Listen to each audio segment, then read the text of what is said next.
Deus pela bondade que o Senhor nos concede nesta noite de adentrar no seu santuário, bendizer e glorificá-lo pela sua grandeza, pela sua graça, pelo seu poder, pela sua longanimidade, por estarmos na casa do Senhor.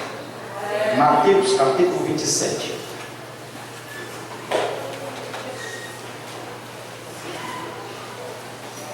Evangelho segundo escreveu Mateus, capítulo 27. O verso 22 está escrito assim: Disse-lhes Pilatos: Farei então de Jesus, chamado Cristo. Disse-lhes Pilatos: Farei então de Jesus, chamado o Cristo. Este episódio acontece quando o Sinédrio, presidido por Caifás,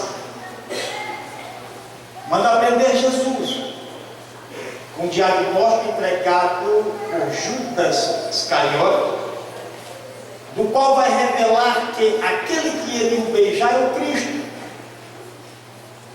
Ou se denomina, ou se revela, ou dizem ser o Cristo. E quando ali no monte Jesus está com seus discípulos, Judas chega e beija, o Sinédrio entende que ele é Jesus e que ele tem que ser preso.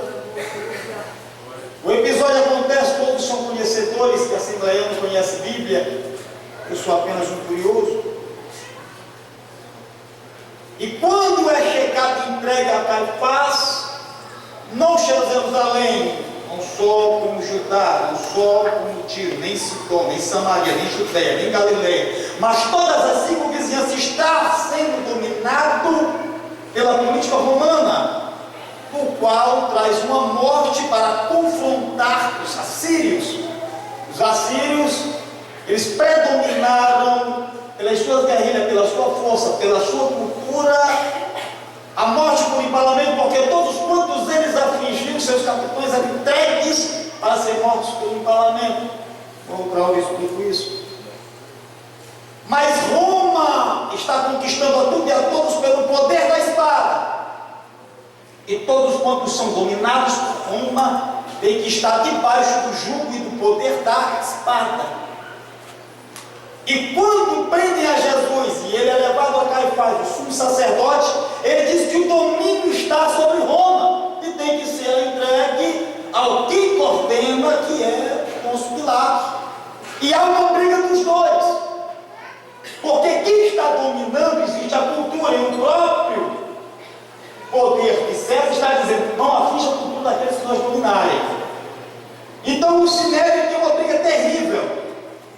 Quando chega a Caifás, ele manda levar a Pilatos, Pilatos manda voltar. Não, esse negócio aí é cultural. Esse negócio aí de profeta, de sacerdote, não tem nada a ver com Roma. Roma nunca levantou isso. Manda levar para ele para lá. E já mandou a carta, os dois têm de concordância. Ele disse: não, mas o poder da morte e do julgamento está sobre eu. E volta mais uma vez a Pôncio Pilatos. E quando chega até Pilatos, o negócio é tremendo. Porque no ato do julgamento, a ser crucificado, tem que haver uma culpa, tem que haver uma causa, tem que haver uma acusação. E ele fica a indagar os seus subordinados ali: qual que é a acusação dele? Qual foi? Ele matou quem? Roubou quem? Defraudou quem? Afligiu quem? Tomou a vida de quem? Não, eles estão dizendo que ele é profeta. Ah, é? Essa é a acusação? Rapaz, tu tem que dizer o que disso aí? A Bíblia diz que ele permanece calado. Não vê tu que tem o poder para te livrar? Aí Jesus respondeu: não. Sobre mim não. Sobre mim tu não tens poder, sido alto. Não te fui concedido. E ele assim declara que não vê nele acusações.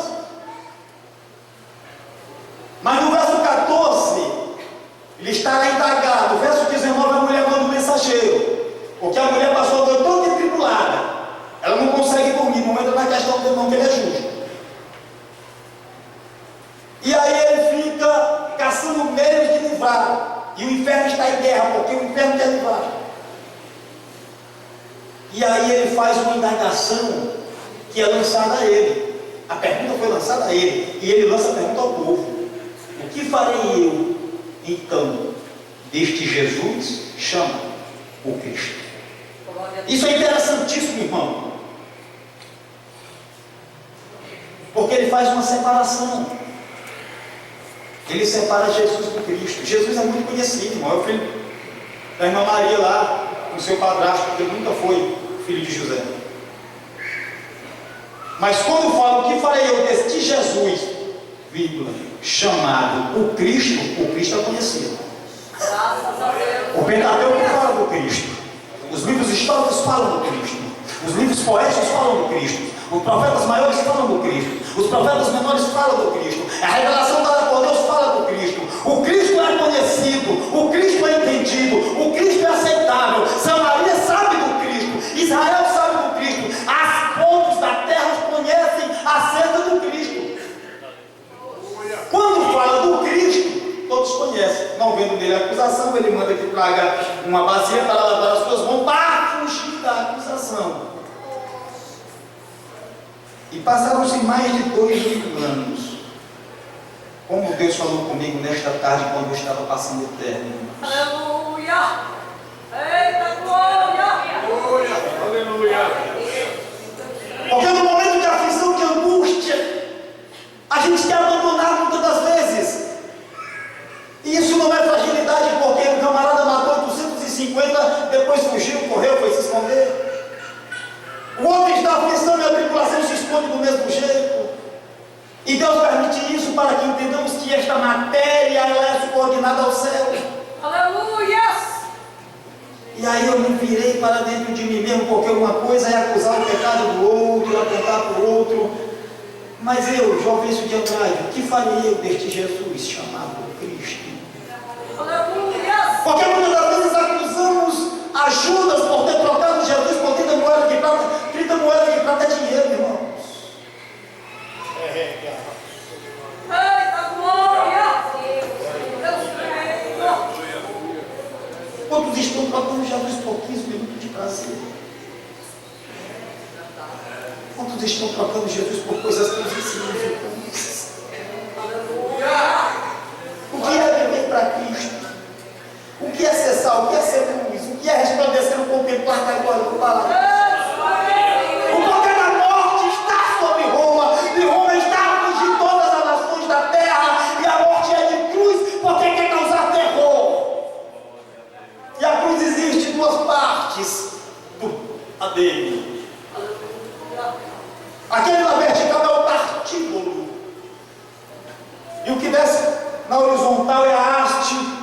E quando pregado forma a cruz, porque a representabilidade da cruz é o poder da espada de Roma. É como se fosse alguém pregado na espada, cravado no chão, pelo poder que há em César. A cruz representa o poder que há em Roma. Mas eu fico maravilhado com este texto bíblico, acopilados faz menção, porque pelo poder da cruz, pela morte na cruz, está dizendo que aquilo que é horizontal, aquilo que muitas vezes eu e você deseja, aquilo que está na visão dos nossos olhos, aquilo que está na visão do nosso alcance, eu posso muitas das vezes desejar, eu posso muitas das vezes querer o melhor carro da terra, a melhor casa da terra, o melhor emprego da terra, porque o meu olho está aqui, o meu olho está aqui. Mas quando ele é pregado na arte, que está apontando para os altos céus, e embora Roma esteja designando o poder da morte com a espada cravada,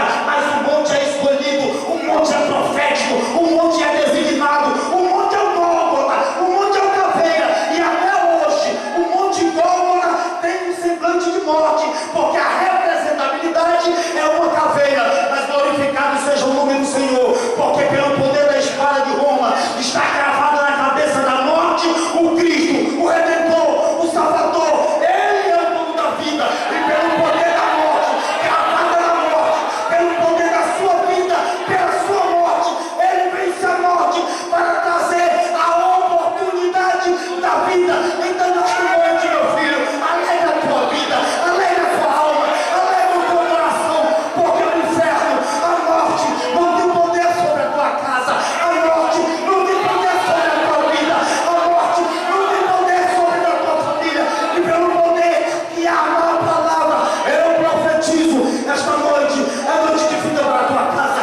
está no meio.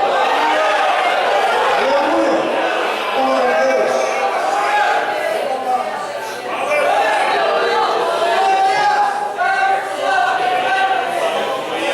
E ele entrega a ser crucificado, glória. Porque o poder da morte não predominar, porque isso está proferido. O meu tempo está indo embora. E quantos erroneamente, irmãos, por mais que você não faça um curso, uma faculdade teológica, não chegue a ser mestrado, doutorado, pela misericórdia, procure conhecer Bíblia, procure ler Bíblia, porque tem muitos doentes sapateando de culto, que a glória desta segunda casa será maior. Já passou, filho, a glória da segunda casa já passou. O texto não diz assim, pode ver. A glória da primeira casa já foi. A glória da segunda casa também já passou. Procure entender a Bíblia. Leia o texto. O texto está dizendo que a glória desta última casa será maior que a da primeira. E a glória